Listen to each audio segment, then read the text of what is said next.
Hi everyone, welcome to university and welcome to part 3 of the series जहाँ पर हम cover कर रहे हैं इंटरनेशनल बिजनेस के हर एक यूनिट के top 10 questions. Unit 1 and unit 2 are already uploaded. Do check them out. Let's start with unit 3. And before we start, do subscribe if you don't want to miss out the other two units. So let's start with unit number 3. So in this unit we mainly have 3 topics. First one, सबसे पहले हमें कुछ theories पढ़नी है international trade की. Theory of absolute advantage, comparative advantage, HO theory, Leontief paradox, product life cycle theory and Porter's diamond theory. इसके अलावा second topic है ट्रेड कंट्रोल, जिसमें हमें trade barriers, non tariff barriers, then we have to study about role of government in trade control. ये topics पढ़ने हैं. And the third topic is going to be balance of payment, उसका meaning, component and उसका importance in international business decision making. These are the topics that are there in the syllabus. I have framed questions in the same sequence of these topics. So without wasting any time, let's start with question number 1, that is about theory of absolute advantage. So what is the theory of absolute advantage? The theory of absolute advantage introduced by Adam Smith states that a country has an absolute advantage when it can produce a good more efficiently than other country, meaning it uses fewer resources or less labor to produce the same quantity of good. So basically जो theory है ये Adam Smith ने introduce करी थी. और ये theory बोलती है कि हम बोलेंगे कि किसी भी कंट्री के पास एब्सोल्यूट एडवांटेज कब है, जब वो किसी पर्टिकुलर गुड को दूसरी कंट्री से ज़्यादा एफिशिएंटली प्रोड्यूस कर पा रही है. जैसे कि कार है, कोई company like just imagine China है, वो एक दिन में 50 कार्स प्रोड्यूस करती है उसकी कोई कंपनी, और इंडिया की कोई कंपनी 20 कार्स. तो जो चाइना की कंपनी है वो ज़्यादा कार्स प्रोड्यूस कर पा रही है एज़ कम्पेयर टू इंडिया, तो उसको बोलेंगे कि हम उसके पास एब्सोल्यूट एडवांटेज है. According to this theory, international trade benefits all countries when each specializes in producing goods for which it holds an absolute advantage, resulting in increased overall productivity and economic welfare. So basically ये theory क्या बोलती है कि जिस चीज़ में आपका absolute advantage है, जो चीज़ आप बाकी लोगों से बेटर कर रहे हो, हर कंट्री को उन्हीं गुड्स को बनाने में स्पेशलाइज करना चाहिए. इससे क्या होगा, अगर हर कंट्री वही गुड्स बनाएगी जिसमें वो स्पेशलाइज्ड है, जिसमें उसके पास एब्सोल्यूट एडवांटेज है, तो इससे पूरे ग्लोब की जो है प्रोडक्टिविटी इंक्रीज़ होगी और ओवरऑल इकोनॉमिक वेलफेयर इंक्रीज़ होगा. The theory assumes labor as the primary factor of production and suggests that countries should focus on goods where they can produce more output per unit of input compared to others. तो ये जो theory है ये mainly labour पे ही focus करती है. मतलब एक कंट्री के जो वर्कर्स हैं वो उस पर्टिकुलर गुड को कितने देर में प्रोड्यूस कर पाते हैं, दूसरी कंट्री के कितने एफिशिएंटली कितने देर में प्रोड्यूस कर पाते हैं. सिर्फ लेबर पे फोकस करते हैं, बाकी फैक्टर्स होते हैं जैसे कि रॉ मटेरियल हो गया, इन सब पे हम यहाँ पर इस थ्योरी में फोकस नहीं करते हैं. तो ये थ्योरी लेबर को as a primary factor of production assume करती है. It implies that trade arises because of differences in productivity and that by specializing according to these efficiencies, countries can consume beyond their individual production possibilities. So basically ये theory बोलती है कि जो भी trade में differences arise होते हैं वो लेबर की प्रोडक्टिविटी की वजह से अराइज होते हैं, कि आपकी कंट्री का लेबर उस चीज़ को कितनी एफिशिएंटली और कितने टाइम में बना सकता है, दूसरी कंट्री का कितने टाइम में बना सकता है. जिसका कम टाइम में और अच्छी क्वालिटी के गुड्स बना सकता है उसको हम बोलेंगे कि उसके पास उस पर्टिकुलर गुड का एब्सोल्यूट एडवांटेज है. तो उस कंट्री को क्या करना चाहिए, उस पर्टिकुलर गुड को प्रोड्यूस करना चाहिए. एंड बाकी जो गुड है, दूसरे गुड है जो तुम अच्छे से नहीं बना पा रहे हो, जिसमें तुम्हारे पास एब्सोल्यूट एडवांटेज नहीं है, वो तुम्हें दूसरी कंट्री से इंपोर्ट करना चाहिए. ऐसा ये थ्योरी बोलती है. तो अगर कंट्रीज़ ऐसा करेंगी, जिस चीज़ में वो एफिशिएंट है वो प्रोड्यूस करेंगे, तो इससे क्या कर पाएंगे, पहली बात तो प्रोडक्शन इंक्रीज़ होगा एंड साथ ही साथ जो कंजम्पशन है वो भी वो उनकी खुद की जितनी प्रोडक्शन पॉसिबिलिटी थी उससे ज़्यादा कंज्यूम कर पाएंगे. उन्हें कोई रॉ मटेरियल चाहिए बट उसके उनके पास खुद एब्सोल्यूट एडवांटेज नहीं है, दूसरी कंट्री उस चीज़ को सस्ते में और अच्छी क्वालिटी में बना सकती है, तो तुम वहाँ से उस चीज़ को परचेज़ करो, इंपोर्ट करो, तो तुम्हारी जो कंजम्पशन है वो भी बढ़ जाएगी.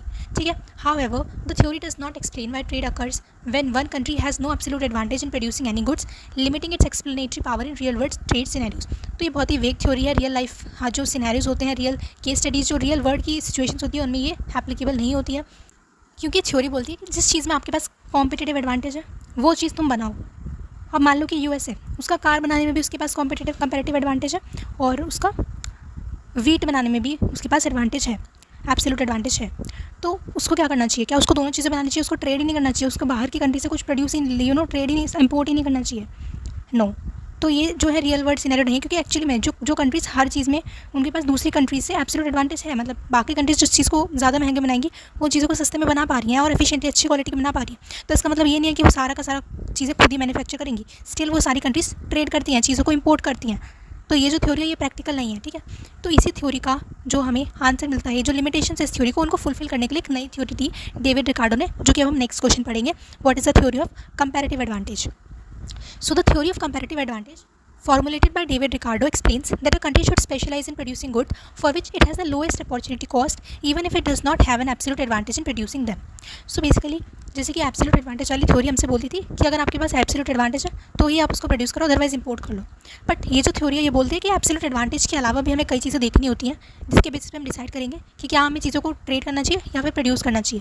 तो ये थ्योरी बोलती है कि अगर कोई भी कंट्री है उसको उन चीज़ों को प्रोड्यूस करना चाहिए जिसमें उसके पास लोएस्ट अपॉर्चुनिटी कॉस्ट है। मान लो कि उसके पास उस चीज़ का एब्सोल्यूट एडवांटेज नहीं है तो हम उसको प्रोड्यूस नहीं कर सकते according to first theory, according to absolute advantage theory. But ये थ्योरी बोलती है कि अगर आपके पास एब्सोल्यूट एडवांटेज नहीं है फिर भी आप प्रोड्यूस करो अगर आपके पास उसकी लो अपॉर्चुनिटी कॉस्ट है। अपॉर्चुनिटी कॉस्ट का मतलब क्या होता है? मतलब अगर तुम एक गुड बना रहे हो तो तुम दूसरे गुड का कितना सेक्रीफाइस कर रहे हो। जिसमें तुम्हारा सेक्रीफाइस कम है उसमें तुम्हारा कॉम्पेरेटिव एडवांटेज है एंड वो चीज़ जो है तुम्हें प्रोड्यूस करनी चाहिए। इसको एक छोटे से एग्जाम्पल की तो समझने की कोशिश करते हैं। जैसे कि एक सिचुएशन लेते हैं, जैसे मान लो इंडिया है और जापान है, ये दो चीज़ें बना रहे हैं, कार्स और राइस। ध्यान से सुनना, दोनों ही कंट्री इंडिया और जापान एक दिन के अंदर 100 kg राइस बना पाते हैं। ठीक है, दोनों 100 kg राइस बना रहे हैं। दूसरी चीज़ कार, इंडिया एक दिन में 1 कार बना रही है और जापान एक दिन में 4 कार बना रही है। ठीक है, तो अब क्वेश्चन आता है कि अगर हम ध्यान से देखें तो जापान कार बनाने में इंडिया से आगे, इंडिया 1 कार बना रही है एक दिन में और जापान 4 कार बना रहा है, तो कार जापान को बनानी चाहिए। और वहीं अगर हम राइस देखें तो वो भी दोनों इक्वली बना रहे हैं। 100 kg राइस इंडिया बना रहा है एक दिन में, 100 kg राइस जापान बना रहा है। तो इसके अकॉर्डिंग जो पहले वाली थ्योरी थी उसके अकॉर्डिंग तो जापान के पास दोनों ही चीज़ों में एब्सोल्यूट एडवांटेज है, तो उसको दोनों ही चीज़ें प्रोड्यूस करनी चाहिए। बट क्या एक्चुअली ऐसा होता है? नो। सो कंपैरेटिव एडवांटेज क्या बोलता है कि देखो जो जापान है, देख ठीक है कि वो दोनों चीज़ें बनाने में बेटर है, उसके पास दोनों चीज़ों का एब्सोल्यूट एडवांटेज है। बट कंपैरेटिव एडवांटेज कहता है कि अगर कोई पर्सन एक चीज़ को चूज़ कर रहा है तो दूसरी वाली का वो कितना सेक्रीफाइस कर रहा है। सो बेसिकली समझते हैं कि अगर इंडिया राइस बनाए, अगर इंडिया 100 kg राइस बना रही है एक दिन में, उसी समय में एक दिन में या तो वो राइस बनाती या फिर कार, तो वो 100 kg राइस अगर ना बनाती तो वो 1 कार बना सकती थी। तो 1 कार जो है वो उसकी अपॉर्चुनिटी कॉस्ट हो गई। वहीं अगर हम जापान की बात करें तो अगर वो 100 kg राइस ना बनाता तो उसकी जगह वो 4 कार बना सकता था। तो यहाँ पर जो अपॉर्चुनिटी कॉस्ट है वो किसकी कम है? इंडिया की। इंडिया सिर्फ 1 कार सेक्रीफाइस कर रही है, वहीं जापान राइस बनाने के लिए 4 कार सेक्रीफाइस कर रहा है। सो इंडिया के पास कंपैरेटिव एडवांटेज है राइस में, वो क्योंकि कम कार सेक्रीफाइस कर रहा है, सिर्फ 1 कार बनाते हैं वो एक दिन में, जो सेक्रीफाइस करके वो 100 kg राइस बना रहा है। वहीं जापान के पास कंपैरेटिव एडवांटेज है कार में, वो कार ज़्यादा बना पा रहा है, राइट। तो देयरफॉर इनको क्या करना चाहिए? इंडिया को राइस प्रोड्यूस करनी चाहिए एंड जापान को कार्स प्रोड्यूस करनी चाहिए, और फिर इनको ट्रेड कर लेना चाहिए आपस में, ताकि उनके पास एट दी एंड ज़्यादा कार्स प्रोड्यूस होंगी। जापान कार बनाएगा तो 4 कार बनेंगी at the and 100 kg rice भी प्रोड्यूस हो जाएंगे। ठीक है, Now I hope the idea of theory of comparative advantage is clear. Let's move to the theory. This theory establishes that international trade can be beneficial for all countries involved, as it allows them to allocate resources more efficiently by focusing on goods where they sacrifice the least amount of alternative production. तो ये क्या बोल रहा है कि ये जो है दोनों ही कंट्रीज, जो भी कंट्रीज इन्वॉल्व हैं उस पूरे ट्रेड में, उन दोनों के लिए बेनिफिशियल होता है, क्योंकि उनको अलाउ करता है कि वो अपने रिसोर्सेज उस चीज़ में लगा सके जिसमें कि वो कम सेक्रीफाइस कर रहे हैं, कम अमाउंट ऑफ सेक्रीफाइस कर रहे हैं, वो चीज़ प्रोड्यूस करें। जैसे कि हमारे एग्जाम्पल में इंडिया 100 kg राइस बनाने के लिए 1 कार सेक्रीफाइस कर रहा था, वहीं जापान 4 कार सेक्रीफाइस कर रहा था। तो हमने इंडिया से बोला कि तुम कम सेक्रीफाइस करो तो इसलिए तुम राइस बनाओ। अगर जापान राइस बनाएगा तो वो 4 कार सेक्रीफाइस करेगा। Unlike absolute advantage, which focuses on overall productivity, comparative advantage highlights the importance of relative efficiency and opportunity cost in determining the pattern of trade. तो जैसे कि एब्सोल्यूट एडवांटेज सिर्फ और सिर्फ प्रोडक्टिविटी पे फोकस करता था कि तुम जो चीज़ अच्छी बना पा रहे हो वो बनाओ, बट कंपैरेटिव एडवांटेज बाकी फैक्टर्स को कंसीडर करता है, like relative efficiency, opportunity cost, ये सब चीज़ें हम कंसीडर करके फिर डिसाइड करते हैं कि क्या प्रोड्यूस करना है और क्या नहीं। Ricardo's model assumes labor as the only factor of production, constant returns to scale, and no transportation cost, which simplifies the explanation but still provides strong justification for free trade. तो basically यहाँ पर भी same जो assumptions है ना, ये same पिछली वाली थ्योरी में भी रहती हैं कि ये भी लेबर को सिर्फ ओनली फैक्टर ऑफ प्रोडक्शन मान के चलता है, कॉन्स्टेंट रिटर्न टू स्केल मान के चलता है, मान के चलता है कि कोई भी ट्रांसपोर्टेशन कॉस्ट नहीं लगेगी। मतलब शॉर्ट में बोले तो लेबर कोई प्राइमरी फैक्टर मान के चलते हैं, बाकी चीज़ों पे इतना फोकस नहीं करते हैं थ्योरी को सिंपल बनाने के लिए। The theory remains fundamental to international economics as it demonstrates that trade benefits arise from differences in relative efficiencies rather than absolute productivity, thereby explaining trade between countries with seemingly no direct efficiency advantage. तो basically ये theory बताती है कि trade सिर्फ तभी नहीं होता जब किसी कंट्री के पास एब्सोल्यूट एडवांटेज हो, बल्कि तब भी हो सकता है जब उसके पास रिलेटिव एफिशिएंसी है, यानी कंपैरेटिवली कम कॉस्ट में प्रोड्यूस कर सकती है वो एज़ कम्पेयर टू दूसरी कंट्री के। सो एग्जाम्पल दे रखा है इन्होंने, even if the US is better at producing both cars and wheat than Mexico, it benefits by specializing in cars while Mexico specializes in wheat, reflecting comparative advantage principle. तो इनके example में जो US है वो cars और wheat दोनों बनाने में मैक्सिको से ज़्यादा एफिशिएंट है, बट स्टिल वो क्या करता है, वो कार्स मैन्युफैक्चर करता है और जो मैक्सिको है वो वीट मैन्युफैक्चर करती है। इससे हमें कंपैरेटिव एडवांटेज प्रिंसिपल देखने को मिलता है कि कंट्रीज हमेशा वो ही प्रोड्यूस नहीं करेंगे जिसके उनके पास एब्सोल्यूट एडवांटेज है, बल्कि वो कंपैरेटिव एडवांटेज को भी कंसीडर करके चलती हैं। This was all about question number 2। Now let's move to question number 3, that is what is the factor proportions theory, और इसको बोलते हैं एचओ थ्योरी। तो एचओ थ्योरी आए तो भी यही लिखना है, फैक्टर्स प्रोपोर्शन थ्योरी आए तो भी यही लिखना है। ऑल्सो गाइस, हर एक थ्योरी की डिटेल वीडियो मेरे चैनल पे पड़ी है, लाइक 10 मिनट्स के अराउंड मैंने बहुत ही अच्छे से बहुत डिटेल में एक्सप्लेन कर रखा है। तो अगर आपको डिटेल में पढ़ना है तो वो वीडियोस देख लेना। यहाँ पर मैं काफ़ी शॉर्ट में एग्जाम के पॉइंट ऑफ व्यू से पढ़ा रही हूँ। So the third question is what is the factors proportion theory और HO theory. Factors proportion theory developed by Eli Heckscher and Bertolini argues that countries will export products that intensively use the factors of production they have in abundance and import goods that require factors that are scarce domestically। तो ये theory basically क्या बोलती है कि particular country जो है उसमें जो फैक्टर्स ऑफ प्रोडक्शन अबंडेंस में है, जो रिसोर्सेज उसके पास ज़्यादा हैं, वो वाले गुड्स तो वो प्रोड्यूस करके बाहर एक्सपोर्ट करेगा, एंड जो रिसोर्सेज उसके पास कम हैं, डोमेस्टिकली स्कार्स हैं, वो गुड्स जो हैं वो बाहर से इंपोर्ट करेगा। जैसे कि मान लो इंडिया है, इंडिया में बहुत ज़्यादा वीट प्रोडक्शन है, बहुत अवेलेबल है हमारे पास वीट के रिसोर्सेज, तो हम क्या करेंगे, बाहर जो है वीट को एक्सपोर्ट करेंगे। वहीं अगर हम फ्यूल की बात करें तो वहाँ पर हमारे पास जो डोमेस्टिकली फ्यूल है वो स्कार्स है as compare to the demand, तो फ्यूल को हम इंपोर्ट करेंगे। तो ये बोलती है थ्योरी कि जिस कंट्री के पास जो रिसोर्सेज अबंडेंस में होता है वो एक्सपोर्ट करती है, एंड जो उसके पास कम होता है as compare to the other good उसको वो दूसरी कंट्री से इंपोर्ट करती है। This theory expands trade analysis by focusing on the relative availability of factors such as labour, capital and land rather than productivity alone to explain international trade patterns. तो ये जो theory है ये trade patterns को explain करने के लिए कौन सी कंट्री कितना इंपोर्ट करेगी, क्या चीज़ एक्सपोर्ट करेगी, ये समझने के लिए ये थ्योरी किस पे फोकस करती है कि उसके पास रिलेटिव अवेलेबिलिटी ऑफ फैक्टर कितनी है, बाकी कंट्रीज के कंपैरिजन में उसके पास कितना लेबर है, कितना कैपिटल अवेलेबल है, कितना लैंड अवेलेबल है। इन चीज़ों से डिटरमाइन होगा कि वो क्या चीज़ें इंपोर्ट करेगी, क्या चीज़ें एक्सपोर्ट करेगी, रेदर देन प्रोडक्टिविटी। जैसे पिछली थ्योरीज में हम बोल रहे हैं प्रोडक्टिविटी कि जो हम अच्छे से बना सकते हैं वो करेंगे, जिसमें हम अपॉर्चुनिटी कॉस्ट कम लग रही है वो प्रोड्यूस करेंगे, बट ऐसा नहीं है। ये थ्योरी बात करती है रिसोर्सेज की अवेलेबिलिटी के बारे में। It assumes identical production technologies and consumer preferences across countries but differences in factor endowments cause countries to specialize and trade. तो इस थ्योरी में माना जाता है कि जो जितनी भी कंट्रीज है सबके पास प्रोडक्शन टेक्नोलॉजी कंज्यूमर टेस्ट हर कंट्री में सेम है, ठीक है, सब लोग जो है एक जैसे टूल्स यूज़ कर रहे हैं और सबको सेम चीज़ें पसंद आती है, ये सब असम्पशन ली जाती है इसमें। तो यहाँ पर सिर्फ ये बोला जाता है कि सिर्फ एक चीज़ का डिफरेंस है, वो है रिसोर्सेज का। जिसके बाद जो रिसोर्स ज़्यादा होगा वो एक्सपोर्ट करेगा, जो कम होगा इंपोर्ट करेगा। इसके अलावा किसी भी फैक्टर पे ये थ्योरी फोकस नहीं करती है। The model predicts factor price equalization due to trade, meaning that trade tends to equalize the prices of factors like wages and returns on capital across countries। तो ये जो मॉडल है ये एक प्रिडिक्शन भी करता है कि आगे क्या होगा अगर इस तरीके से ट्रेड होता रहा, ये जो हम एक पूरा सिस्टम देख रहे हैं एक्सपोर्ट इंपोर्ट का ये होता रहा, तो इस मॉडल का प्रिडिक्शन है कि ट्रेड से जो फैक्टर प्राइसेस हैं जैसे वेजेस के प्राइस हो गए, कैपिटल रिटर्न्स, ये सब धीरे धीरे इक्वल हो जाएंगे, मतलब वेजेस और प्रॉफिट दोनों कंट्रीज़ में लगभग बराबर होने लगेंगे ट्रेड के बाद। Despite its theoretical appeal, empirical tests of the theory have shown mixed results, leading to further development in trade theory that considers technology differences and factor quality। तो वैसे तो ये थ्योरी बहुत स्मार्ट है, पर जब इसे टेस्ट किया गया तो इसने हमें मिक्स्ड रिजल्ट्स दिए। रियल लाइफ में सब कुछ क्योंकि थ्योरी के हिसाब से नहीं चलता है, कुछ फैक्टर्स मिसिंग होते हैं, तो इस थ्योरी से हमें मिक्स्ड रिजल्ट्स मिले। इसलिए नए ट्रेड थ्योरीज आए हैं जिसमें टेक्नोलॉजी को, फैक्टर क्वालिटी को, इन सब चीज़ों को भी कंसीडर किया जाता है, ना कि सिर्फ रिसोर्स की अवेलेबिलिटी को। तो आजकल के जो मॉडल्स हैं वो और थोड़े एडवांस है, जिसमें हम लोग टेक्नोलॉजी, स्किल्स, इन सबको भी एक रोल देते हैं। Example, countries like India export labor-intensive skills, while capital-abundant countries like Germany export capital-intensive machinery, reflecting their factor endowments। तो ये एग्जाम्पल है कि जैसे इंडिया हो गया, यहाँ पर हमारे पास कौन सा रिसोर्स अबंडेंट है, कौन सा रिसोर्स ज़्यादा अवेलेबल है, वो है ह्यूमन रिसोर्स। पॉपुलेशन इतनी ज़्यादा हमारे पास लेबर है, तो हमारे पास लेबर इंटेंसिव टेक्सटाइल जो है इंडिया, वहाँ पर लेबर इंटेंसिव कंट्री है, तो यहाँ पर लेबर इंटेंसिव जो टेक्सटाइल की इंडस्ट्री होती है, वो जो गुड्स होते हैं प्रोड्यूस होते हैं उनको एक्सपोर्ट करते हैं हम, क्योंकि लेबर हमारा अबंडेंट रिसोर्स है।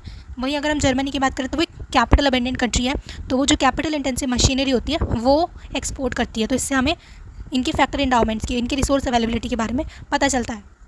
So now the fourth topic is that what is the Leontief paradox? So the Leontief paradox is an empirical observation made by economist Vasily Leontief in 1953, which challenged the prediction of the Acho theory by showing that the United States, then the most capital-abundant country, exported more labor-intensive goods and imported more capital-intensive goods। तो basically क्या होता है कि जो HO theory थी वो क्या बोलती थी, जो कंट्री लेबर इंटेंसिव है वो लेबर इंटेंसिव गुड्स एक्सपोर्ट करेगी और कैपिटल इंटेंसिव गुड्स को इंपोर्ट करेगी। जो कंट्री कैपिटल इंटेंसिव है वो कैपिटल इंटेंसिव गुड्स को एक्सपोर्ट करेगी और लेबर इंटेंसिव गुड्स को इंपोर्ट करेगी। बट एक्चुअली में जब एक इकोनॉमिस्ट वेस्ली लॉन्टिफ इस चीज़ का स्टडी कर रहे थे तो उन्होंने देखा कि यूनाइटेड स्टेट्स जो कि मोस्ट कैपिटल अबंडेंट कंट्री है वर्ल्ड में, वो जो लेबर इंटेंसिव गुड्स होते हैं उनको ज़्यादा एक्सपोर्ट करी थी, और जो कैपिटल इंटेंसिव गुड्स होते हैं उनको इंपोर्ट करी थी, जो कि बिल्कुल उल्टा था as compare to HO theory. This finding was counterintuitive since the HO theory predicted that a capital rich country like US would export capital intensive products and import labour intensive ones. तो वही चीज़ लिखी है कि HO theory के हिसाब से ये चीज़ बिल्कुल उल्टी थी, क्योंकि उसके अकॉर्डिंग एक कैपिटल रिच कंट्री जैसे कि यूएस हो गई, उसको क्या एक्सपोर्ट करना चाहिए, कैपिटल इंटेंसिव प्रोडक्ट्स, क्योंकि वो कैपिटल रिच है, और बाहर से क्या उसको इंपोर्ट करना चाहिए, labour intensive ones. But actual में उल्टा हो रहा था. The paradox suggested that factors other than simple capital and labor endowments, such as differences in technology, factor quality and human capital, play a significant role in shaping trade patterns. तो basically जो paradox है, ये जो situation बिल्कुल अलग सी दिख रही है हमें, इसने बताया कि सिर्फ कैपिटल और लेबर के स्टॉक्स नहीं, बल्कि जैसे टेक्नोलॉजी हो गया, स्किल हो गया, फैक्टर की क्वालिटी हो गई, ये सब भी डिसाइड करती हैं कि कौन सी कंट्री क्या चीज़ एक्सपोर्ट करेगी और क्या चीज़ इंपोर्ट करेगी. तो सिर्फ हम क्लियरली सिर्फ ये देख के कि वो कैपिटल इंटेंसिव कंट्री है, लेबर इंटेंसिव है, ये डिटरमाइन नहीं कर सकते हैं कि वो क्या चीज़ एक्सपोर्ट और इंपोर्ट करने वाली है. It revealed limitations in the Achut model and inspired economists to explore alternative explanations including technological advantages and economies of scale. तो ये जो डिस्कवरी की उन्होंने, इसने इकोनॉमिक्स को नई थ्योरीज बनाने पे मजबूर किया, जिसमें उन्होंने टेक्नोलॉजी और इकोनॉमीज ऑफ स्केल इन सब चीज़ों को भी कंसीडर किया. The Longev paradox remains a pivotal case study demonstrating that real-world international trade dynamics are more complex than classical factor-based models predict. तो ये बहुत ही अच्छी केस स्टडी है ये दिखाने के लिए कि जो रियल वर्ल्ड के ट्रेड डायनामिक्स होते हैं, मतलब जो रियल में हो रहा है ट्रेड में, वो बहुत ही ज़्यादा कॉम्प्लेक्स होता है as compare to these theories जो कि बनाई जाती हैं. ज़रूरी नहीं कि थ्योरी में जैसा हम सोच रहे हैं वैसा रियल में हो, क्योंकि जो रियल वर्ल्ड है वो बहुत ही ज़्यादा कॉम्प्लेक्स होता है. और लास्ट में एग्जाम्पल दिया है, the US paradoxically exporting labour intensive goods despite being capital rich highlighted the importance of skilled labour and technology in trade patterns. तो यूएस जब जो है ज़्यादा से ज़्यादा लेबर इंटेंसिव गुड्स एक्सपोर्ट कर रही थी, तो ये क्या हाईलाइट करता है कि माना कि वो कैपिटल रिच कंट्री है, बट वहाँ के जो लेबर है वो बहुत ज़्यादा स्किल्ड है, वहाँ पर बहुत ज़्यादा टेक्नोलॉजी है, तो इसलिए लेबर इंटेंसिव गुड्स जो है वो एक्सपोर्ट कर रहे हैं. तो ये होती है हमारी Leontief paradox. Now let's move to the fifth theory, that is product life cycle theory. The product life cycle theory, introduced by Raymond Vernon, explains how a product's production, location and trade patterns evolve over time through 4 stages: introduction, growth, maturity and decline. तो इस theory के नाम से ही पता चल रहा है life cycle, जैसे इंसानों की लाइफ साइकिल होती है वैसे हर एक प्रोडक्ट की भी एक लाइफ साइकिल होती है. तो वो जो लाइफ साइकिल थ्योरी है ये बनाई है रेमंड वर्नर ने, जो कि बताती है कि जो प्रोडक्ट का प्रोडक्शन, लोकेशन है, ट्रेड पैटर्न्स है, कैसे कैसे चेंज होते हैं. जैसे जैसे कि जो प्रोडक्ट है वो कुछ स्टेजेस से गुजरता है. क्या क्या स्टेज होता है? इंट्रोडक्शन का स्टेज, फिर ग्रोथ का स्टेज, मैच्योरिटी का स्टेज और डिक्लाइन का स्टेज. हर स्टेज में प्रोडक्ट की प्रोडक्शन लोकेशन, कहाँ पे वो प्रोड्यूस हो रहा है, और ट्रेड पैटर्न्स, ये सब चेंज होते रहते हैं. ये हमें ये थ्योरी बताती है. जैसे कि अब हम एक एक स्टेज का देखते हैं. In the introduction stage the product is developed and produced primarily in the innovating usually developed country to meet domestic demand. तो इंट्रोडक्शन स्टेज क्या होता है? जहाँ पर प्रोडक्ट को स्टार्टिंग में बनाया जा रहा है, प्रोडक्ट को डेवलप किया जाता है. और एक स्टार्टिंग में कहाँ पर प्रोड्यूस होता है? मोस्टली जो इनोवेटिंग कंट्री है, यूजुअली जो डेवलप्ड कंट्रीज होती हैं, वहाँ पर कोई भी प्रोडक्ट जो है वो प्रोड्यूस होता है, पहली बारी क्रिएट होता है, ताकि वो वहाँ की जो डोमेस्टिक डिमांड है, उस पर्टिकुलर कंट्री की कोई डिमांड है, उसको फुलफिल कर सके. जैसे कि पीसी बन रहा है, तो मान लो कि यूएस में सबसे पहले पीसी बना पूरे वर्ल्ड में, तो वो इनोवेटिंग कंट्री है और वो एक डेवलप्ड कंट्री है. तो पहले जो पीसी बनेगा उसकी जो डिमांड है वो उस पर्टिकुलर रीजन में, यूएस में फुलफिल की जाएगी. वहाँ की डिमांड को मीट करने के लिए उसको बनाया जाता है. दस ये जो स्टेज होता है, इनिशियल स्टेज होता है, जब सिर्फ होम कंट्री में वो चीज़ बिक रही है, उसको बोलते हैं इंट्रोडक्शन स्टेज.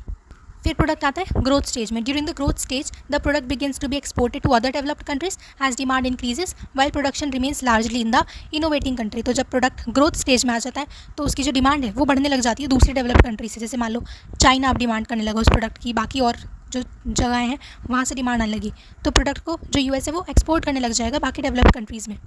जबकि जो प्रोडक्शन है, प्रोडक्शन उसका इनोवेटिंग कंट्री में ही रहेगा. यूएस में ही वो चीज़, वो पीसीज प्रोड्यूस हो रहे हैं, बट अब उसको एक्सपोर्ट किया जा रहा है चाइना में, जापान में. ऐसे इसको बोलते हैं ग्रोथ स्टेज, जब उसको दूसरी कंट्रीज़ में, डेवलप्ड कंट्रीज़ में एक्सपोर्ट किया जाता है.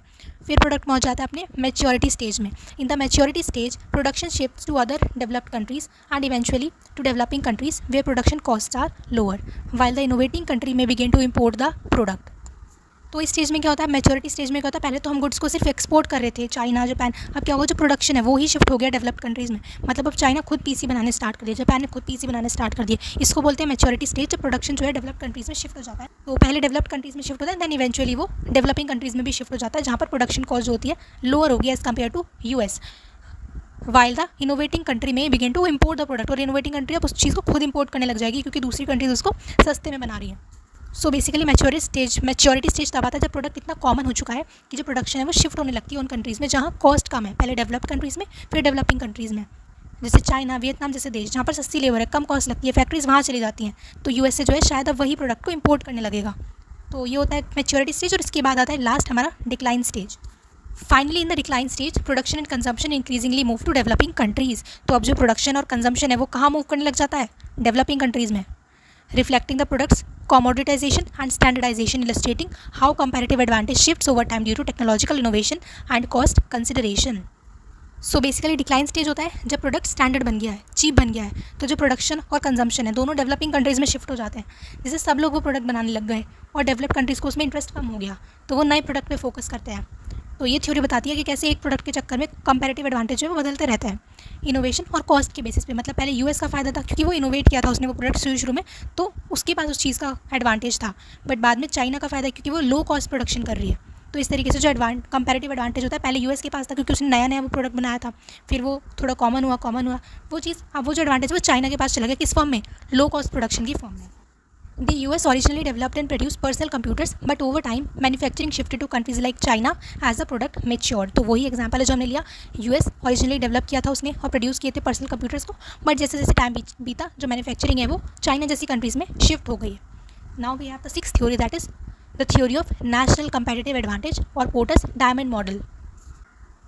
Michael Porter's theory of national competitive advantage, often called the diamond model, explains why certain nations achieve international success in particular industries by focusing on four interrelated determinants: factor conditions, demand conditions, related and supporting industries, and firm strategy, structure and rivalry. So basically ये जो model है इसको बोलते हैं Michael porters theory of national competitive advantage. किसने दिया था? Of course Michael porter ने दिया था। शॉर्ट में इसको हम लोग डायमंड मॉडल बोल सकते हैं। तो ये बताता है कि क्या होता है कि कुछ पर्टिकुलर कंट्रीज होते हैं वो इंटरनेशनल सक्सेस अचीव कर लेते हैं कुछ पर्टिकुलर इंडस्ट्रीज़ में, जबकि कुछ ऐसे नेशंस होते हैं जो उस इंडस्ट्री में स्ट्रगल करते हैं। तो बेसिकली ये इसका नाम डायमंड मॉडल इसलिए क्योंकि यहाँ पर जैसे डायमंड की 4 एजेस होती हैं, वैसे इसमें 4 डिटर्मिनेंट्स हैं, 4 फैक्टर्स हैं जो जिसके बेसिस पे हम ये देखते हैं कि कोई कंट्री अगर इंटरनेशनल बिजनेस में सक्सेसफुल होना चाहती है तो उसके पास क्या क्या की डिटर्मिनेंट्स होते हैं, क्या क्या ये जो चीज़ें हैं सिग्निफिकेंट चीज़ें होनी चाहिए अगर उसको सक्सेसफुल अचीव करनी है। तो सबसे पहला फैक्टर है फैक्टर कंडीशंस, दूसरा डिमांड कंडीशंस, तीसरा presence of related and supporting industries, and last is firm की खुद की strategy, structure and domestic rivalry. So starting with the first one, that is factor conditions. It refers to the nations endowment of resources such as skilled labor, infrastructure and technology which must be sophisticated and specialized to support competitive industries.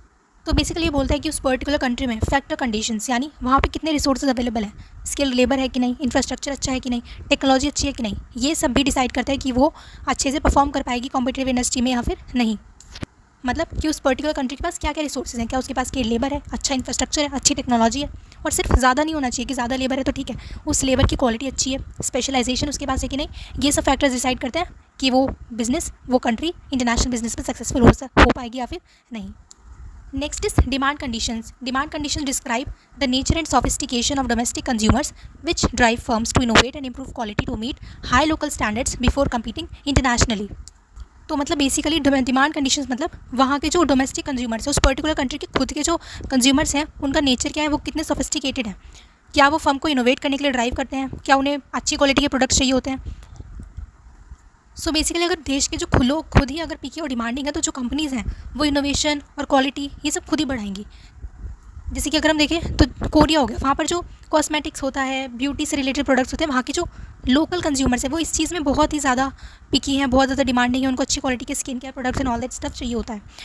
तो as a result वहाँ की जो companies हैं वो quality maintain करके चलती हैं, वो अच्छे से अच्छे प्रोडक्ट्स को सप्लाई करती हैं, ब्रांडिंग अच्छे से करना एंड ऑल दैट स्टफ, जिसकी वजह से हम क्या देखते हैं कि ना कि सिर्फ अपनी डोमेस्टिक मार्केट में अच्छा कर पा रहे हैं बल्कि पूरे ग्लोब में कॉस्मेटिक्स के केस में जो कोरियन प्रोडक्ट्स हैं वो अपनी खुद की एक मार्केट प्लेस में जगह बना चुके हैं। सो ये किस लिए हो पा रहा है, क्योंकि वहाँ के जो उनके जो डोमेस्टिक कंज्यूमर्स हैं वो उनको इतना पुश करते हैं कि तुम अच्छी क्वालिटी के प्रोडक्ट बनाओ। वहीं अगर वहाँ की ऐसी ऑडियंस होती कि हमें कोई फ़र्क नहीं पड़ता तुम कैसे प्रोडक्ट्स बनाओ, तो वहाँ की जो ब्रांड्स हैं वो इतना ग्रो नहीं कर पाती। सो जो लोकल डिमांड कंडीशंस है वो भी डिसाइड करती है कि वो कंपनी कितनी सक्सेसफुल होगी या फिर नहीं। Third one is the presence of related and supporting industries. It fosters efficient supply chain, innovation and knowledge sharing that enhance our nation's competitiveness. मतलब जो जिस इंडस्ट्री में आप काम करना चाहते हो कि वहाँ उससे रिलेटेड उसकी सपोर्टिंग इंडस्ट्रीज़ आपकी कंट्री में प्रेजेंट है कि नहीं। अगर प्रेजेंट होंगी तो हमारी सप्लाई चेन हमें अच्छे से मिल जाएगी, हम इनोवेशन कर पाएंगे और अपनी इंडस्ट्री के साथ नॉलेज शेयरिंग कर पाएंगे, जिससे जो हमारी कॉम्पिटिटिवनेस है वो बढ़ेगी। जैसे कि अगर हमें एक अच्छी कार बनानी है तो अच्छा टायर मैन्युफैक्चर होना चाहिए हमारी कंट्री में, बैटरी मेकर्स होने चाहिए, जो भी चीज़ें लगती हैं, जो भी कंपोनेंट्स लगते हैं वो सब हमारी कंट्री में अगर प्रेजेंट हैं, सपोर्टिंग इंडस्ट्रीज़ हैं, तो हम अच्छे से ग्रो करने की सोच सकते हैं।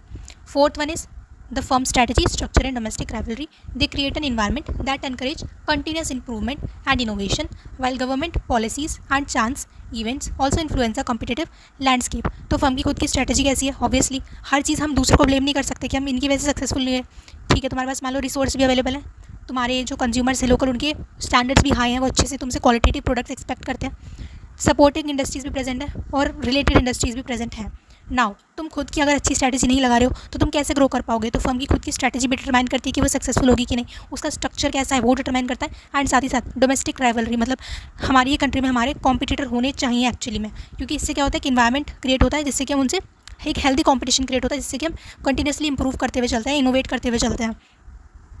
इसके अलावा जो गवर्नमेंट पॉलिसीज होती है और कुछ चांस इवेंट्स होते हैं जैसे कि वॉर हो गया या एकदम से टेक बूम हो गया, तो ये सब चीज़ें जो है कंट्री का कॉम्पिटिटिव एज को अफेक्ट करते हैं एक तरीके से, या तो पॉजिटिवली अफेक्ट कर सकते हैं या नेगेटिवली, बट अफेक्ट तो करते ही हैं. तो मेनली ये 4 फैक्टर्स होते हैं जो कि डिटरमाइन करते हैं एक बिजनेस की success. So this is about theory of national competitive advantage और Porter's diamond model. Let's move to the 7th question, that is what are trade controls, give a basic definition and overview. Trade controls क्या होते हैं वो हमें इस question में देखना है. Trade controls are government-imposed measures designed to regulate, restrict or influence the flow of goods and services across international borders. So trade controls क्या होता है? गवर्नमेंट कुछ मेजर्स लगाती है ताकि कि वो रेगुलेट कर सके, रिस्ट्रिक्ट कर सके, इन्फ्लुएंस कर सके flow of goods and services across international border. मतलब जैसे कि इंडिया की गवर्नमेंट हो गई, वो मेजर्स लगा सकती है, रिस्ट्रिक्शंस लगा सकती है कि आप ये गुड्स एंड सर्विसेज इंपोर्ट कर सकते हो, नहीं कर सकते हो. इस तरीके के जब गवर्नमेंट रिस्ट्रिक्शंस लगाती है उसको बोलते हैं ट्रेड कंट्रोल्स. ठीक है. They aim to protect domestic industries, maintain economic stability, ensure national security and achieve broader policy objectives such as public health और इन्वायरमेंटल प्रोटेक्शन. तो गवर्नमेंट ऐसा करती क्यों है? जो वहाँ की डोमेस्टिक इंडस्ट्री उसको प्रोटेक्ट करने के लिए, जैसे कि कोई मान लो यहाँ पर बहुत ज़्यादा हैंडीक्राफ्ट प्रोडक्ट्स बनते हैं, तो अगर गवर्नमेंट बाहर से जो वही गुड्स अगर मशीन से बन के आ रहे हैं, सस्ते में बिक रहे हैं, उनको अगर नहीं रोकेगी तो यहाँ के जो डोमेस्टिक मार्केट है, यहाँ के जो लोग हैं उनके लिए बहुत ज़्यादा लॉस होगा, उनकी जॉब सफ़र करेंगी. तो ये इस तरीके से डोमेस्टिक इंडस्ट्रीज़ को प्रोटेक्ट करने के लिए, इकोनॉमिक स्टेबिलिटी को मेंटेन करने के लिए, सिक्योरिटी इंश्योर करने के लिए और हेल्थ, इन्वायरमेंट, इन सब चीज़ों को ध्यान में रखते हुए गवर्नमेंट ये सब पॉलिसीज़ बनाती है. Trade controls include a variety of tools such as tariffs, quotas, licensing requirements and standards that affect how, when and what foreign goods can enter the domestic market. So trade control में क्या क्या चीज़ें आती हैं? Trade control किस किस तरीके से गवर्नमेंट कर सकती है? टैरिफ यानी टैक्सेस लगा के इंपोर्ट्स पे कि तुम अगर ये चीज़ मंगवाओगे तो इस पर हम इतना टैक्स लगाएंगे. कोटाज यानी लिमिट्स लगा के कि इतना ही तुम मंगवा सकते हो. देन लाइसेंसिंग रिक्वायरमेंट्स, मतलब तुम्हें परमिशन लेनी पड़ेगी कोई भी चीज़ इंपोर्ट करने से पहले. एंड स्टैंडर्ड्स, तो ये जो चीज़ें हैं इन सब तरीक़ों से, इन सब टूल्स की हेल्प से गवर्नमेंट ट्रेड कंट्रोल्स लगा सकती है, जिससे ये डिटरमाइन होगा कि कैसे, कितना, कब हम जो है फॉरेन गुड्स जो है इन डोमेस्टिक मार्केट में एंटर कर सकते हैं. तो ये होता है. देन दीज कंट्रोल्स कैन इधर प्रमोट और restrict international trade depending on the government strategic priorities. तो ऐसा नहीं होता कि ट्रेड कंट्रोल्स का हमेशा काम ट्रेड को रिस्ट्रिक्ट करना ही होगा. कभी कभी कुछ गुड्स के लिए गवर्नमेंट प्रमोट करने की भी पॉलिसीज़ बनाती है. ये जो कंट्रोल्स होते हैं या तो प्रमोट भी कर सकते हैं, रिस्ट्रिक्ट भी कर सकते हैं इंटरनेशनल ट्रेड को, डिपेंडिंग अपॉन द गवर्नमेंट के स्ट्रेटेजिक प्रायोरिटीज़. गवर्नमेंट के मूड पर डिपेंड करता है. Then next one is trade control impact global trade dynamics by shaping comparative advantages, influencing price and sometimes provoking trade disputes among nations. तो अब हर country अपने खुद के ट्रेड कंट्रोल्स लगाएगी अपने अकॉर्डिंग. कोई टैरिफ लगा रहा है, कोई कोटा लगा रहा है, तो इससे ऑब्वियसली हमारे जो ग्लोबल ट्रेड के डायनामिक्स है वो इम्पैक्ट होते हैं. किसी के लिए कंपैरेटिव एडवांटेज क्रिएट होता है, प्राइजेस इन्फ्लुएंस होते हैं, ट्रेड डिस्प्यूट्स भी हो सकते हैं नेशंस के बीच में कि तुम हमारे ऊपर इतना ज़्यादा इंपोर्ट टैरिफ क्यों लगा रहे हो, इस तरीके से. सो ये होते हैं हमारे ट्रेड कंट्रोल की बेसिक इंट्रोडक्टरी पार्ट. अब हम आ जाते हैं नेक्स्ट क्वेश्चन पे, that is what are tariff barriers and explain the elements and components of tariff barriers. Tariff barriers are taxes or duties imposed on imported goods, increasing their price to protect domestic producers and generate government revenues. So tariff barriers क्या होता है? tariff barriers का मतलब होता है कि जो भी गुड्स इंपोर्ट होते हैं दूसरी कंट्री से, उन पर जो गवर्नमेंट टैक्स या ड्यूटीज़ लगा देती है उसको बोलते हैं टैरिफ बैरियर्स. इससे क्या होता है? 100 रुपये का सामान हमने खरीदा, उस पर गवर्नमेंट ने 100 रुपये का टैक्स लगा दिया, 200 रुपये की चीज़ हो गई, उसका प्राइस इंक्रीज़ हो गया. वही चीज़ इंडिया में बिक रही है मान लो 150 रुपये की, तो अगर वो पहले 100 रुपये का आता बिना टैक्स के, तो लोग उसको उसको चूज़ करते हैं. तो जो डोमेस्टिक में 150 रुपये का मिल रहा है उसको कोई खरीदता ही नहीं, तो इससे हमारी जो डोमेस्टिक इंडस्ट्रीज़ है उनको लॉस होता. वहीं अब ये 100 रुपये का उन्होंने टैक्स और ऊपर से लगा दिया, तो वो चीज़ 200 रुपये की हो गई और लोकल बन रहा है 150 का, तो लोग किसको प्रेफर करेंगे? लोकल वाले को. तो इससे क्या होता है? जो डोमेस्टिक प्रोड्यूसर्स होते हैं उनको प्रोटेक्ट करते हैं और साथ ही साथ जो गवर्नमेंट है उसका रेवेन्यू जनरेट हो जाता है. तो एक तीर से दो निशाने हो जाते हैं, दो काम हमारे यहाँ पर कंप्लीट हो जाते हैं कि एक तो डोमेस्टिक प्रोड्यूसर्स प्रोडक्ट हो गए, साथ ही साथ हमें जो गवर्नमेंट है उसको रेवेन्यू मिल गया. तो इसलिए जो टैक्सेस और ड्यूटीज़ लगाए जाते हैं इनको बोलते हैं टैरिफ बैरियर्स. कितने टाइप के होते हैं? 3 टाइप के होते हैं. First one is specific tariff. Specific tariff is a fixed fee charge per unit of imported goods. तो जैसे कि हमने बोल दिया $5 पर टन ऑफ स्टील. ओके, सो इसको बोलते हैं स्पेसिफिक टैरिफ. जो फिक्स्ड लगता है, फिक्स्ड अमाउंट का हम चार्ज करें, that is called specific tariff. फिर जब हम फिक्स्ड अमाउंट बोले तो वो स्पेसिफिक हो गया। फिर अगर हम एक फिक्स्ड अमाउंट नहीं बोल रहे, हम बोल रहे हैं परसेंटेज, लाइक कि जितनी भी वैल्यू होगी उस गुड की उसका 10% लगेगा, तो ये फिक्स्ड नहीं होगा, हर बार 10% अलग आएगा, जितना इंपोर्ट होगा उस पर डिपेंड करेगा। तो एड वैलोरम टैरिफ होता है परसेंटेज के बेसिस पे, और कंपाउंड टैरिफ होता है इन दोनों का कॉम्बिनेशन। इसमें एक कुछ परसेंटेज होगा उसका जो फिक्स्ड होगा और आधा उसका होगा जो परसेंटेज के बेसिस पे होगा। तो जब ये कॉम्बिनेशन की तरह होता है तो उसको बोलते हैं कंपाउंड टैरिफ। अब टैरिफ का पर्पज़ क्या होता है? वही चीज़, डोमेस्टिक इंडस्ट्रीज़ को प्रोटेक्ट करना फॉरेन कंपटीशन से, रेगुलेट करना ट्रेड बैलेंस को। जैसे कि अगर इंपोर्ट बहुत ज़्यादा हो रहे हैं तो हम इस पर टैरिफ लगा देंगे तो फिर इंपोर्ट कम होंगे, महंगी हो जाएगी चीज़ तो कम लोग उसको परचेज़ करेंगे, एंड साथ ही साथ गवर्नमेंट का रेवेन्यू रेस होगा। टैरिफ क्या अफेक्ट करते हैं? कॉम्पिटिटिवनेस अफेक्ट करते हैं इंपोर्ट की। कैसे कॉम्पिटिटिवनेस अफेक्ट करता है? उसका प्राइस बढ़ा के। अगर वो चीज़ सस्ती इंडिया में आती तो लोग उसको खरीदते, डोमेस्टिक वाले को नहीं खरीदते, बट हमने उसका प्राइस बढ़ा दिया तो उसकी जो कॉम्पिटिटिवनेस है वो अफेक्ट हो गई। अब लोग उसको नहीं खरीद रहे, डोमेस्टिक को ही प्रेफर कर रहे हैं, जिससे कि उसकी डिमांड फॉरेन गुड्स की जो है वो रिड्यूस हो जाती है।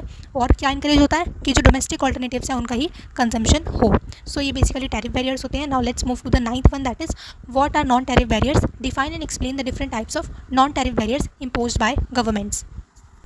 So non-tariff barriers are trade restrictions other than tariff that government use to control import and protect domestic industries. तो जैसे टैरिफ बैरियर्स होते हैं, काम इनका भी सेम होता है। तो टैक्सेस के अलावा जिस भी फॉर्म से जो गवर्नमेंट है वो ट्रेड रिस्ट्रिक्ट करने की कोशिश करती है, इंपोर्ट एक्सपोर्ट को कंट्रोल करने की कोशिश करती है, उसको बोलते हैं नॉन टैरिफ बैरियर्स। तो इसके क्या क्या टाइप्स होते हैं? First one is quotas. Quotas are the limits on the quantity और value of goods that can be imported during a specific period. तो कोटास मतलब हमें एक क्वांटिटी की लिमिट लगा दी, लेकिन एक साल में तुम सिर्फ 10,000 यूनिट्स ही इस पर्टिकुलर गुड की इंपोर्ट कर सकते हो, या फिर सिर्फ 50 लाख रुपीज़ के ही गुड्स इंपोर्ट कर सकते हो। तो या तो क्वांटिटी वाली लिमिट लगा रहे हैं या फिर वैल्यू की लिमिट लगा रहे हैं, तो उसको बोलते हैं कोटास। तो इससे भी रिस्ट्रिक्ट हो रहा है, टैक्स नहीं लगा रहे बट लिमिट लगा रहे हैं, that is quotas. Next one is import licensing, requirements that importers obtain permission और licences before bringing goods into the country. Import licensing का मतलब होता है कि हम क्या बोलेंगे इंपोर्टर्स को कि तुम्हें अगर कोई भी चीज़ इंपोर्ट करनी है तो उससे पहले तुम्हें क्या करना पड़ेगा? लाइसेंस लेना पड़ेगा या फिर परमिशन लेनी पड़ेगी। तो ये भी एक तरीके की रिस्ट्रिक्शन हम लगा सकते हैं, मतलब government. Then technical barriers, regulation of product standards, safety, quality, labelling, packaging that must be met for imports to be allowed. तो टेक्निकल बैरियर्स यानी कि जो भी हम बहुत सारे स्टैंडर्ड्स, रेगुलेशंस लगा देते हैं कि तुम्हारे प्रोडक्ट की लेबलिंग ऐसी होनी चाहिए, पैकिंग ऐसी होनी चाहिए, ये क्वालिटी होनी चाहिए, सेफ्टी के ये स्टैंडर्ड्स तुम्हें मीट करने होंगे। ये सब चीज़ें अगर तुम करोगे तो ही तुम्हें इंपोर्ट करने दिया जाएगा, वरना नहीं दिया जाएगा। तो इनको बोलते हैं technical barriers. Next, customs procedures, complex और time consuming administrative processes at the border that delay और रिस्ट्रिक्ट इंपोर्ट्स। तो इसका बेसिकली मतलब होता है जो एडमिनिस्ट्रेटिव प्रोसेस होते हैं बॉर्डर पे, किसी भी चीज़ को बाहर से इंडिया में लाना है तो जो एडमिनिस्ट्रेटिव प्रोसेस होता है, ये डॉक्यूमेंट चेक करवाओ, वेरिफिकेशन करो, ये सब चीज़ें ये बहुत कॉम्प्लेक्स बना देती है गवर्नमेंट और टाइम कंज्यूम बना देती है अगर उसे किसी पर्टिकुलर इंपोर्ट को डिले करना है या फिर रिस्ट्रिक्ट करना है। तो ये सब इंटेंशनली भी किया जा सकता है। Then voluntary export restraints, agreements between exporting and importing countries to limit export quantities voluntarily. So voluntary मतलब कि जो कंट्रीज़ हैं, जो एक्सपोर्टिंग कंट्री है और इंपोर्टिंग कंट्री, उन्होंने खुद ही आपस में अग्रीमेंट कर लिया कि जो एक्सपोर्ट क्वांटिटीज़ हैं उनको हम खुद से ही जो है लिमिट कर देंगे। तो इस तरीके का भी एक रिस्ट्रिक्शन हो सकता है। Then subsidies to domestic producers, मतलब इसमें डायरेक्टली गवर्नमेंट जो फॉरेन से इंपोर्ट आ रहे हैं उन पर रिस्ट्रिक्शन नहीं लगा रही है, बट क्या कर रही है? फाइनेंशियल असिस्टेंस दे रही है, financial assistance given to local industries that give them a competitive advantage over foreign producers. मतलब गवर्नमेंट अपने जो लोकल प्रोड्यूसर्स हैं उसी चीज़ की उनको सब्सिडीज़ दे रही है, उससे उनका फ़ायदा होगा, वो अच्छे से बना पाएंगे अपने गुड्स एंड सर्विसेज, उनको कॉम्पिटिटिव एडवांटेज मिल जाएगा compare to the foreign competitors, foreign producers. तो इस तरीके से भी गवर्नमेंट फॉरेन ट्रेड को, फॉरेन इंपोर्ट्स को डिस्करेज कर सकती है। ठीक है। So these were non-tariff barriers: quotas, import licensing, technical barriers, customs procedures, voluntary export restraints, and subsidies to domestic producers. Now let's see the 10th question, that is, what is the role of government in trade control? Trade control करने में government का क्या role होता है? तो basically कुछ भी खास आंसर नहीं है, बेसिकली हमारे सिलेबस में एक टॉपिक था, so I just added as a question. इसमें वही सब टॉपिक है जो हमने ऑलरेडी पढ़े कि गवर्नमेंट क्यों करती है ये trade control. First one is protection of domestic industries, government trade control impose करती है ताकि वो जो लोकल इंडस्ट्रीज हैं उनको फॉरेन कॉम्पिटिशन से प्रोटेक्ट कर सके और उनको अलाउ कर सके कि वो ग्रो कर पाएँ, सस्टेन कर पाएँ अपनी एम्प्लॉयमेंट को। Second, regulation of trade balance, trade control जो है हेल्प करते हैं इंपोर्ट एक्सपोर्ट बैलेंस को मेंटेन करने के लिए। अगर बहुत ज़्यादा इंपोर्ट हो रहे हैं तो उस पर रिस्ट्रिक्शंस लगा के हम उसको जो डेफिसिट है उसको अवॉइड कर सकते हैं। Then safeguarding national securities, कुछ स्टेट कंट्रोल जो है प्रिवेंट करते हैं कि कोई भी ऐसे गुड्स इंपोर्ट ना हो जाए जो सेंसिटिव हैं, स्ट्रेटेजिक गुड्स हैं, ताकि हम क्या कर सकें? नेशनल सिक्योरिटी इंटरेस्ट को मेंटेन कर सकें। देन कंज्यूमर प्रोटेक्शन, गवर्नमेंट जो है स्टैंडर्ड्स यूज़ करती है, रेगुलेशंस यूज़ करती है इंश्योर करने के लिए कि जो भी प्रोडक्ट्स इंपोर्ट हो रहे हैं वो हेल्थ, सेफ्टी एंड इन्वायरमेंटल की जो रिक्वायरमेंट्स होती हैं उनको मीट करिए, तभी आप इसको इंपोर्ट कर पाओगे। तो कंज्यूमर को प्रोटेक्ट करने के लिए भी गवर्नमेंट ये बैरियर्स लगाती है। Then counteracting unfair trade practices, कोई भी अनफेयर ट्रेड प्रैक्टिस ना करे कोई भी फॉरेन की कंपनीज आके डोमेस्टिक इंडस्ट्रीज़ के साथ, तो इस चीज़ को इंश्योर करने के लिए भी बैरियर्स लगाए जाते हैं। Then revenue generation, of course जो टैरिफ है उससे गवर्नमेंट का एक सोर्स ऑफ इनकम बनता है, स्पेशली डेवलपिंग कंट्रीज़ में, तो ये जो भी पैसा कलेक्ट होता है वो कंट्री के डेवलपमेंट के लिए यूज़ होगा। ओके, सो अब है हमारा most important question BOP, what is the balance of payment account, what are its different components. So balance of payment account is a statement listing receipts and payments in the international transaction of a country. It records the inflows and the outflows of foreign exchange. तो basically balance of payment account एक statement होती है जिसमें उस particular country की जो भी international transactions हो रही हैं, चाहे आपको पैसे इंटरनेशनल लाइक फॉरेन कंट्री से रिसीव हो रहे हैं, चाहे आप फॉरेन कंट्रीज़ को पेमेंट कर रहे हो, जो भी ट्रांजेक्शन्स होती है उनकी जो स्टेटमेंट होती है उसको बोलते हैं balance of payment account. It records the inflows and outflows of foreign exchange, चाहे इनफ्लो हो रहा हो या आउटफ्लो हो रहा है फॉरेन एक्सचेंज का, वो इसमें रिकॉर्ड होता है।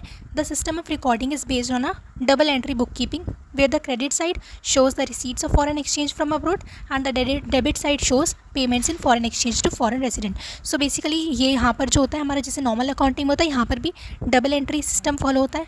जो क्रेडिट साइड होती है उसमें जो भी फॉरेन एक्सचेंज रिसीव हो रहा है, कंट्री में आ रहा है, वो सब शो होता है क्रेडिट साइड में, और जो भी पैसा जा रहा है, जो पेमेंट्स हो रही है फॉरेन एक्सचेंज में, वो शो होती है डेबिट साइड पे। तो ये हो गया एक बेसिक इंट्रोडक्शन की बैलेंस ऑफ पेमेंट अकाउंट होता क्या है। हाँ, बैलेंस BOP के कुछ कंपोनेंट्स होते हैं। क्या क्या कंपोनेंट्स होते हैं? Current account transaction, capital account transaction, फिर ऑफिशियल रिजर्व अकाउंट। सबसे पहले देखते हैं करंट अकाउंट ट्रांजेक्शन्स क्या होती है। The current account records the receipts and payments of foreign exchange in the following veg. तो बेसिकली ये जो करंट अकाउंट होता है इसमें जो रिसीट्स एंड पेमेंट्स होते हैं उसमें क्या क्या चीज़ें आती हैं वो हमें देखनी है। सबसे पहले आती है करंट अकाउंट की रिसीट्स, जो कि किस साइड आएंगी? क्रेडिट साइड पे, और पेमेंट्स डेबिट साइड पे। तो करंट अकाउंट की रिसीट्स में आते हैं हमारे एक्सपोर्ट ऑफ गुड्स, गुड्स को हमने एक्सपोर्ट किया, उससे हमें जो पैसा आया वो किधर आता है? करंट अकाउंट के receipt side, credit side. Then second invisibles, invisible मतलब गुड्स किया तो वो आ गया फर्स्ट वाले में।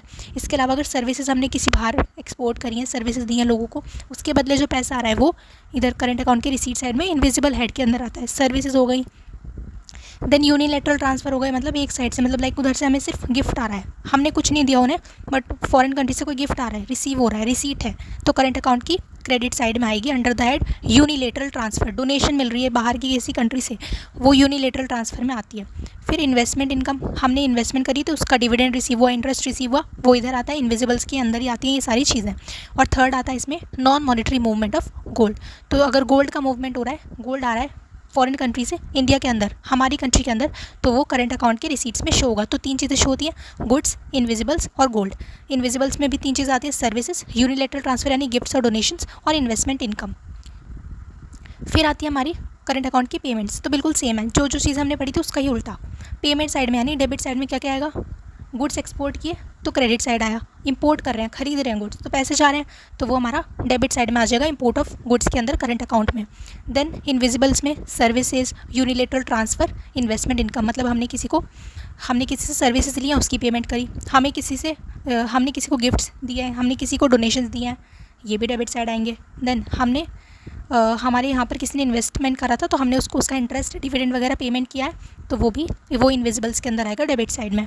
Then non monetary movement of gold, मतलब गोल्ड जो है इंडिया से बाहर मूव कर रहा है, पेमेंट एक तरीके से हो रही है, तो वो भी हमारा इस पेमेंट्स के अंदर आएगा करंट अकाउंट में। सो ये हो गया बेसिकली करंट अकाउंट, रिसीट्स और पेमेंट्स। तो गुड्स का एक्सपोर्ट इंपोर्ट आता है, एक्सपोर्ट आ जाता है हमारा क्रेडिट साइड में और इंपोर्ट आ जाता है डेबिट साइड में। सिमिलरली सर्विसेज, यूनिलेटरल ट्रांसफ़र और इन्वेस्टमेंट और फिर गोल्ड, ये चीज़ आती है करंट अकाउंट ट्रांजेक्शन्स में। तो जब हम गुड्स को एक्सपोर्ट करते हैं, इंडिया से बाहर गुड्स बेचते हैं, तो क्या होता है? फॉरेन एक्सचेंज का इनफ्लो होता है कंट्री के अंदर, और जब गुड्स को इंपोर्ट करते हैं, हम बाहर से गुड्स को खरीद रहे हैं तो हमें पैसे देने पड़ेंगे, तो फॉरेन एक्सचेंज का आउटफ्लो होता है। जो डिफरेंस होता है बिटवीन दीज टू, एक्सपोर्ट और इंपोर्ट के बीच का जो डिफरेंस होता है उसको बोलते हैं बैलेंस ऑफ ट्रेड। अगर एक्सपोर्ट ज़्यादा होते हैं, ज़्यादा सामान बेचा और कम सामान खरीदा, एक्सपोर्ट ज़्यादा है इंपोर्ट से, तो हम बोलेंगे कि जो बैलेंस ऑफ ट्रेड है वो सरप्लस में है। वहीं अगर उल्टा है, इंपोर्ट ज़्यादा हो गए हैं एक्सपोर्ट से, यानी जितना पैसा हमने दिया है, जब इंपोर्ट करते हैं तो पैसा जाता है कंट्री से, वो ज़्यादा है एज़ कम्पेयर टू एक्सपोर्ट से जितना पैसा है, तो इसको बोलते हैं डेफिसिट बैलेंस ऑफ ट्रेड। फिर इसके अलावा एक और आइटम होता है जो कि non monetary movement of gold हमने देखा, ये इंडस्ट्रियल पर्पसेस के लिए होता है, और ये भी करंट अकाउंट में ही शो होता है, या तो अलग से शो करते हैं या फिर ट्रेड इन मर्चेंडाइज के अलॉन्ग, यानी गुड्स वाला जो है उसके साथ भी हम इसको शो करके चल सकते हैं। सो बस यही है हमारा करंट अकाउंट। इसके बाद आता है capital account transactions. Capital account shows flow of foreign loans, investments and banking fund. तो इसमें बेसिकली किन चीज़ों की बात होगी?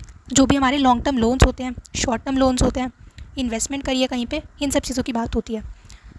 तो कैपिटल अकाउंट की रिसीट साइड यानी क्रेडिट साइड में आती है हमारी long term inflows of fund, हमने कोई लॉन्ग टर्म लोन लिया है वो, शॉर्ट टर्म लोन लिया है वो, long term inflows of fund and short term inflows of fund. और डेबिट साइड में क्या आएगा, यानी कैपिटल अकाउंट पेमेंट्स में क्या आएगा, long term outflows of fund, हमने किसी को लॉन्ग टर्म लोन दिया है, आउटफ्लो हुआ है फंड्स का, and short term outflows of fund. Debit side of capital account includes disinvestment of capital, countries investment abroad, loans given to foreign government और a party and the bank balances held abroad. तो debit side में क्या क्या आ रहा है capital account के, capital का डिसइन्वेस्टमेंट किया, मतलब हमने इंडिया से पैसे निकाल के दूसरी कंट्री में लगाया है, कंट्री का जो इंडिया के बाहर अब्रोड में जो इन्वेस्टमेंट है वो, हमने फॉरेन गवर्नमेंट्स को, पार्टीज़ को लोन दिया है, या फिर हमारे अब्रोड में कोई बैंक बैलेंसेस है, वो सब किधर आएंगे, डेबिट साइड में। और वहीं credit side includes official and private borrowings from abroad, net of payments, तो क्रेडिट साइड में आते हैं जो भी हमने बोरोइंग्स लिए अब्रोड से। ठीक है, सो ये हो गया हमारी capital account transactions, very easy. And फिर थर्ड आता है हमारा official reserve account. Official reserve account are held by the monetary authorities of a country. तो बेसिकली मॉनिटरी अथॉरिटी ये होती है हमारी जो आरबीआई है, वो सारी चीज़ों को हैंडल करती है, और साथ ही साथ आईएमएफ। तो इन सब की रिस्पॉन्सिबिलिटी ये क्या रखते हैं, एक ऑफिशियल रिजर्व रखते हैं। They comprise of monetary gold, SDR allocations by the IMF and foreign currency assets. तो ये जो रिजर्व होती है इसके अंदर गोल्ड होता है, देन एसडीआर होते हैं एंड फॉरेन करेंसी एसेट्स होते हैं। कुछ चीज़ ज़्यादा ध्यान रखने की जरूरत नहीं है। If the overall balance of payment अगर तो बेसिकली क्या होता है कि अगर हमारा जो ओवरऑल बैलेंस ऑफ पेमेंट है वो अगर सरप्लस में हुआ, यानी हमारे जो एक्सपोर्ट है वो ज़्यादा इंपोर्ट से, तो हमारा बीओपी सरप्लस में है, तो इस केस में क्या होगा, जो भी एडिशनल अमाउंट है हमारा वो इस रिजर्व में डाल दिया जाएगा। दिस इज़ लाइक अ गुल्लक, इसमें डाल देंगे वो सारे पैसे। The surplus amount adds to the official reserve account, but if the overall BOP is in deficit then official reserve account is debited by that amount of deficit. But अगर हमारा जो इंपोर्ट है वो ज़्यादा है एक्सपोर्ट से, तो हमारा जो बीओपी है वो डेफिसिट में कहलाएगा। तो जितना भी अमाउंट से डेफिसिट है, जितने भी अमाउंट से अमाउंट कम आ रहा है हमारा, वो अमाउंट हम इस पर्टिकुलर गुल्लक जिसको हम बोलते हैं ऑफिशियल रिजर्व अकाउंट, इसमें से निकाल लेंगे।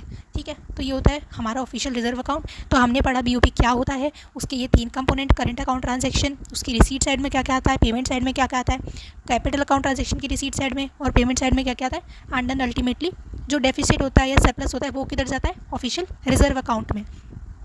इसके अलावा बीओपी के कुछ फॉर्मूलेस बहुत इंपॉर्टेंट है, लाइक बैलेंस ऑफ ट्रेड क्या होता है, export minus import. So balance of trade is export of goods minus import of goods, सिर्फ गुड्स, सर्विसेज मत लेना। Then balance of current account क्या होता है, balance of trade plus net earnings on invisible. मतलब जब हम अगर पूरा करंट अकाउंट का बैलेंस देखें तो उसमें ट्रेड तो आएगा ही, जो हमारा गुड्स, एक्सपोर्ट ऑफ गुड्स और export of good minus import of goods वाली चीज़ हुई वो तो आएगी, बैलेंस ऑफ ट्रेड तो आएगा ही, साथ ही साथ जो इनविजिबल है, सर्विस हो गया, यूनिलेटरल ट्रांसफर हो गया, ये सब चीज़ें भी इसमें इंक्लूड होती हैं। तो balance of current account is equal to balance of trade plus net earnings on invisible. Net earnings मतलब उनका भी जो इनविजिबल है, सर्विसेज है, उसका एक्सपोर्ट माइनस इंपोर्ट, जो हमारे यूनिलेटरल ट्रांसफर है उनका एक्सपोर्ट माइनस इंपोर्ट, ऐसे करके। Then balance of capital account क्या आएगा, बैलेंस ऑफ कैपिटल अकाउंट मतलब फॉरेन एक्सचेंज इन फ्लोज, कितना पैसा तुमने बाहर से बोरो किया है, minus foreign exchange outflows, कितना फॉरेन एक्सचेंज तुमने बाहर दूसरे कंट्रीज़ में अब्रॉड में इन्वेस्ट किया है या फिर किसी को लोन दिया है, वो सब चीज़ें आ जाएंगी। तो बेसिकली कुछ नहीं है, बस इंपोर्ट माइनस एक्सपोर्ट करके हमें चलना है। एंड ओवरऑल बीओपी क्या आता है, बैलेंस ऑफ करंट अकाउंट निकाला, उसमें कैपिटल ऐड कर दिया, और साथ ही साथ अगर कोई डिफरेंस आ रहा है तो वो स्टैटिस्टिकल डिस्क्रिपेंसी हम इसमें ऐड कर देते हैं। तो ये हमारा ओवरऑल फॉर्मूलेज होते हैं, जो मतलब सिंपली जो हमने पढ़ा उसके ही ऊपर बेस्ड है। अगर आपको समझ में आ गया तो you don't need to cram this formulas, okay. So this is all about BOP. And now we have the last question of the unit, question number 12, what is the importance of BOP in international business decision making. International business कर रहे हैं, अब हमें कुछ decisions लेने हैं, तो उसमें बीओपी कैसे हेल्प करता है वो हमें इस पर्टिकुलर क्वेश्चन के अंदर देखना है। First point is it measures economic health. BOP shows if a country is earning more, that is it in it's in surplus, or spending more deficit in foreign exchange, helping businesses understand the economic strength. तो BOP हमें दिखाता है कि क्या country अच्छा earn कर रही है, सरप्लस में है, BOP सरप्लस में है तो इसका मतलब कंट्री अच्छा अर्न कर रही है, या फिर क्या वो ज़्यादा स्पेंड कर रही है। अगर हमारा BOP डेफिसिट में है तो ये शो करता है कि कंपनी जो कंट्री है वो फॉरेन एक्सचेंज में स्पेंड ज़्यादा कर रही है। तो इससे क्या होता है, इससे बिजनेस समझ सकते हैं इकोनॉमिक स्ट्रेंथ उस पर्टिकुलर कंट्री की, तो इससे हमें उस कंट्री की इकोनॉमिक हेल्थ के बारे में पता चल जाता है बीओपी देख के। Second, helps in investment decision. A healthy BOP attracts foreign investors while a deficit may make them cautious. तो कोई भी कोई भी पर्सन है, कोई बिजनेस है, वो इन्वेस्ट करना चाह रहा है उस कंट्री में, तो वो उसका बीओपी देखेगा। अगर उसको हेल्दी बीओपी दिखा तो वो वहाँ पर इन्वेस्ट करना प्रेफर करेगा, बट उसको अगर दिख रहा है कि इनका बीओपी तो डेफिसिट में है, तो इससे वो कॉशियस हो जाएगा एंड वो इन्वेस्ट करने से पहले सोचेगा। Third one is guides government policies. BOP trends help governments make trade, import, export and currency policies that directly impact international businesses. तो जो गवर्नमेंट अपनी ट्रेड पॉलिसी बनाती है, इंपोर्ट एक्सपोर्ट से रिलेटेड पॉलिसी बनाती है, करेंसी से रिलेटेड ये सब पॉलिसी बनाती है, तो वो बीओपी के अंदर जो ट्रेंड देखने को मिल रहा है उनको ध्यान में रखते हुए वो पॉलिसी बनाती हैं। एंड अल्टीमेटली ये पॉलिसीज़ किसको अफेक्ट करती हैं? जो बिजनेस कर रहे हैं लोग, बिजनेस जो इंटरनेशनल बिजनेस कर रहे हैं उनको इम्पैक्ट करती हैं। Fourth one is exchange rate impact. BOP influences the value of a countries currency which affects pricing, profits and cost in international trade. तो ऑफकोर्स जो बीओपी है उससे जो कंट्री है उसकी करेंसी की वैल्यू पे फ़र्क पड़ता है। इससे अल्टीमेटली क्या होगा, अगर कोई भी पर्सन वहाँ पर बिजनेस करने की सोच रहा है तो उसकी अगर कंट्री की करेंसी में फ्लक्चुएशंस होगी तो वो अपने प्रोडक्ट की क्या प्राइसिंग रखेगा, उसको कितना प्रॉफिट होगा, कितनी कॉस्ट लगेगी, ये सारी चीज़ें भी अफेक्ट होंगी, right. And fifth one is predicts market opportunities और रिस्क। अ सरप्लस में signal strong demand and growth opportunities while a deficit में warn businesses to be careful in that market. तो ये हमें समझने में हेल्प करता है कि उस पर्टिकुलर कंट्री में अपॉर्चुनिटीज़ हैं या फिर रिस्क हैं। अगर हम बीओपी देखेंगे उसमें हमें सरप्लस दिख रहा है तो ये हमें दिखाएगा कि वहाँ पर बहुत ज़्यादा डिमांड है और ग्रोथ अपॉर्चुनिटीज़ है। वहीं अगर हमें कंट्री के बीओपी में डेफिसिट दिख रहा है तो इससे हमें एक वार्निंग मिल जाएगी कि हमें उस मार्केट में केयरफुल रहने की ज़रूरत है। So with this we completed Unit 3 also. In the next video we will cover the top 10 questions of Unit 4 and then Unit 5. After we complete Unit 5, I am also planning to make one more video in which I will cover like the top questions, like the most important questions of the entire syllabus. So if you want that, do comment down below. If you want the notes, join the Telegram channel. I will drop the link in the comment section and stay tuned for next parts.